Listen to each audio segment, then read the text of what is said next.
Hi, everyone. Welcome to Curated by Becta's Big Night In number 12. Thank you so much for ordering this week, and thanks for letting us be a part of a very special celebration for you at home. We have a beautiful springtime menu for you tonight. I'm really excited to put this together. The dishes sound incredible, and I know they're going to taste amazing. It's actually an incredibly easy menu to finish as well. Preheat your oven to 425, or if you're like me and you have a convection oven, to 400. Always take off 25 degrees if you got convection. And you're going to put on a sheet pan or a baking sheet, parchment paper, and then our two massive lamb shanks from Alberta that have already been braised off, and our potato pave on there. And I've jumped ahead and done exactly that. But I know I'm starting to smell it already. It's going to be great. Um, we've got a little pot on the stove on low, and this is with our lamb jus or lamb demi-glaze. It's more of a demi-glaze because it is very rich, and it's going to be fabulous. I got one non-stick large pan, and why don't we go ahead and preheat that? And that's going to go to medium, I believe. Let me double check. Medium high. And I know that we're going to do 1 tablespoon per person of neutral oil, so either grapeseed oil or canola oil, whichever you got at home. You can use vegetable oil if you like, and that's going to be great. So medium-high heat, and we're going to put the mushrooms in there for 4 minutes. So while the pan is warming up, why don't we go ahead and get going on our beautiful asparagus and burrata salad. I'm so excited. Asparagus is always to me like the signs of spring. We've maybe pushed the seasons a little bit and it's not quite local yet, but it will be very soon, and it is definitely in season where we get it, and it's going to be delicious. So we're going to toss the radicchio and asparagus with the lemon vinaigrette and salt and pepper. And now the lemon vinaigrette will be labels. And I'm going to put that in because you don't want to put the olive oil as just on there. And salt and pepper. And rather than dirtying a mixing bowl, just use the box that it came in. And then give it a rinse if you want to recycle it, or you can put it in your compost. Asparagus run away there, just as is with the olive oil and stuff in there. Give a nice little stir to that. And then we're going to plate the burrata. So we've got this gorgeous little burrata, and we're going to cut it in half, and there might be a little cream that runs out in the center. So you can do it. I'm going to suggest doing it with the cream down so that the roundness of the burrata is up. And sometimes, well, there's a little cream in there, so we're going to put it back in. That was stuck on my knife. And sometimes it has a little pull to it like this. And here, I'll show you. As they pull the burrata, the fresh mozzarella, and that can be on top as well. So that looks really good. And then we're gonna drizzle it with this amazing olive oil, and I'm not going to pronounce it properly, Arabiquina, but the chef tells me it's incredible. And you want to ladle it right on top. And then we've got our smoked salt. You don't have to use this all. Use as much as you think is right for you. But the smokiness will come through. We actually smoke this in-house. And the burrata does need some salt, though, because without it, it's not going to taste all that much.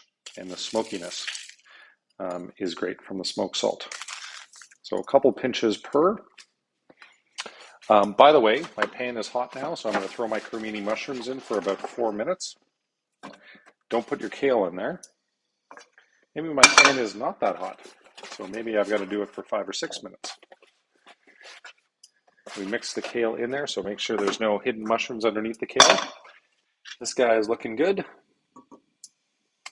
I'm actually going to turn this down just a notch because I don't want it to reduce any more than it is.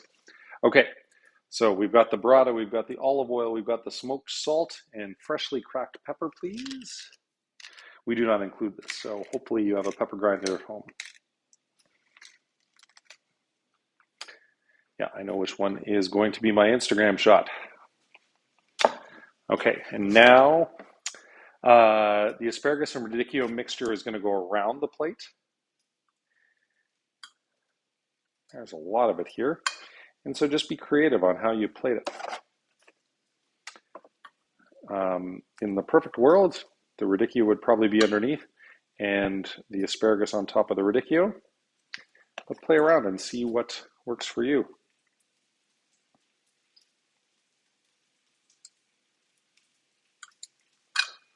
It's a gorgeous springtime salad.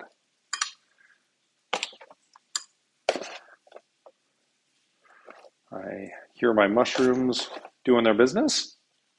By the way, the appetizer tonight, if you've been lucky enough to order the wine pairing option, is with a Hungarian Dry Tokai. This is like Hungary's most prestigious wine. And it's some grapes that are going to be difficult to pronounce. Harsleviu, but they're known as Tokai. And yeah, it's beautiful. It also tastes of spring. Sort of white flowers. It's rich. It has the richness and weight of a good Chardonnay, but it's got some nice acidity and minerality and sort of exotic qualities that I think are just special. All right, now let me make this pretty so you can see all the burrata. You're probably going to need a little plate wipe, as the chefs always do in the restaurant.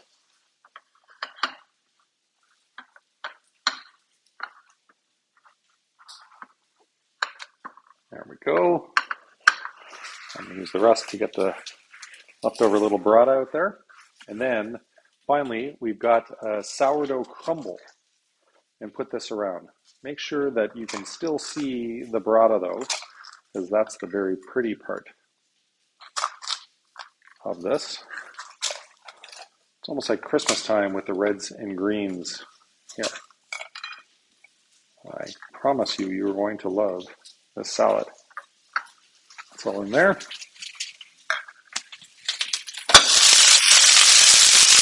Make sure my mushrooms are doing a good thing. That's probably a little hot. Okay, now we're good. All right, so let me show you what you're going to experience. The fresh burrata with the asparagus, radicchio, sourdough crumble, smoked salt, and fancy olive oil, and lemon vinaigrette. All right, for the main course, I've got these beautiful coupes at home that I borrowed from the restaurant when I started the Curated by Becca experience. So I like those, but you can also use a big plate for it. See how our creminis are doing? Getting a little thin. We've got 2 more minutes on our lamb, so I'm going to go ahead. Let's see how we do. We're going to add 1 tablespoon of butter per person, and as soon as it's melted, we're going to throw the caramelized pearl onions in there and the kale in there. And we're going to season it with salt and pepper, and we're going to turn the heat down, so I'll do that now. Because you want the kale just to wilt a little bit. And actually, and while that's happening, let's jump ahead to dessert. I forgot to pull out, I hope I have one here, pastry spatula, which is great, but you can use any spatula. You want to make sure to bring this to room temperature over a course of about 15 minutes, because it is not good when it is cold. And this is our dark chocolate mousse cake. I may be licking that later. And we've got a lemon caramel. You can sort of pour it right on top and around.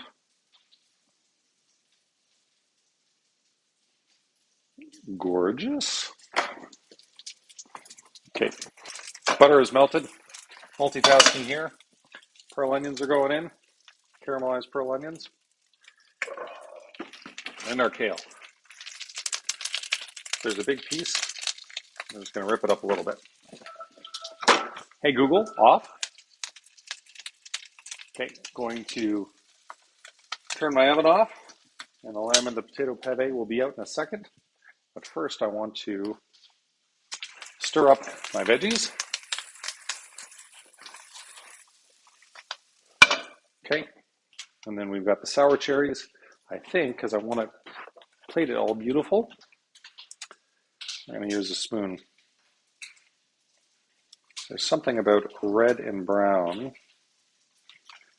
goes so great together and make things just pop. So spread that out really nice. Got one little guy hanging on there. I know where you're going. And make sure to get all that beautiful juice in there as well. I'm a huge fan of this sour cherries. And paper towel. Clean it up. And this is our dark chocolate mousse cake with the sour cherries and lemon caramel. By the way, we have a lot of different molds. So some of you will get a pyramid, some of you will get a circle, some of you will get a square. They're all delicious. They're all going to be the same, but we only have so many molds of the same shape. So keep that in mind. Okay, so that guy is good, except for some salt and pepper, which I have not done. Always finish your veg at the end with some salt and pepper. All right. Oh, and let's talk about the red wine pairing. We've got a gorgeous Spanish red here. Som de New from Terra Alta.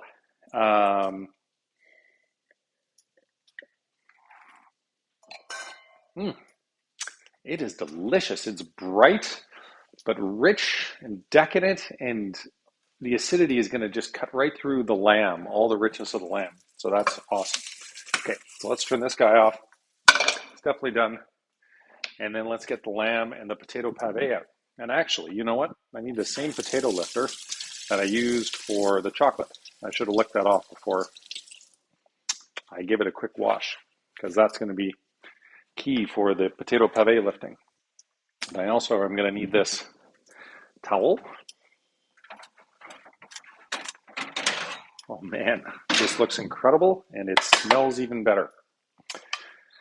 Plate the pave on one side of the plate. Plate the kale and mushrooms beside. Plate or coupe.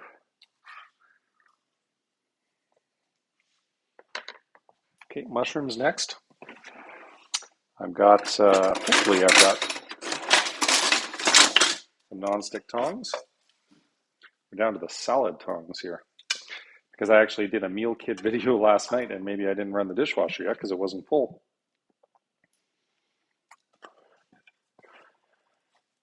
Divide this up nicely on the veg. All right. Beautiful.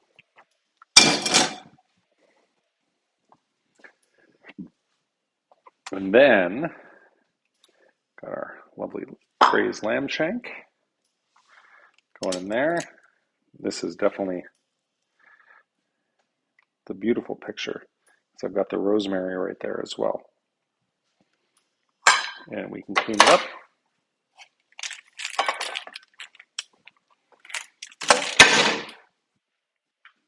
Clean up the plate, make it look all pretty. And you know what? I need to make sure season lamb with some salt and pepper, because that wasn't in the instructions. Our chef was off today, so I had to test or finish the instructions on my own. Because, yeah, the lamb is definitely going to need a little bit of seasoning. And then finally, we've got our lamb demi glaze. I think I'm going to call it demi glaze instead of jus. Yes, my induction oven. Stop that. And this is going to go all on top of the lamb.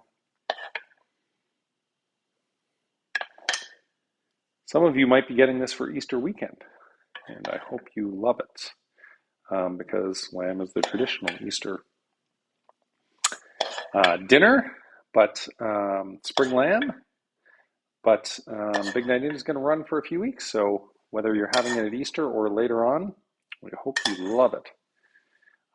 If you're having it a little bit later, then I think you're going to have some local asparagus in there as well, because they should be popping up by the time that this menu is done. Oh, that's good. Got my little paper towel to clean things up. Of course, I made a little bit of a mess.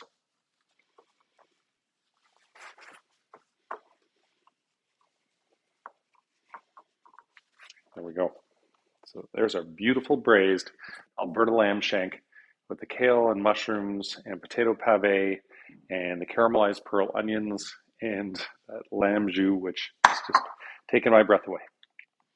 Happy Big Night In. Thanks for all the support. Thanks for ordering. Thanks for letting us be a part of your big night in at home. Hope to see you soon.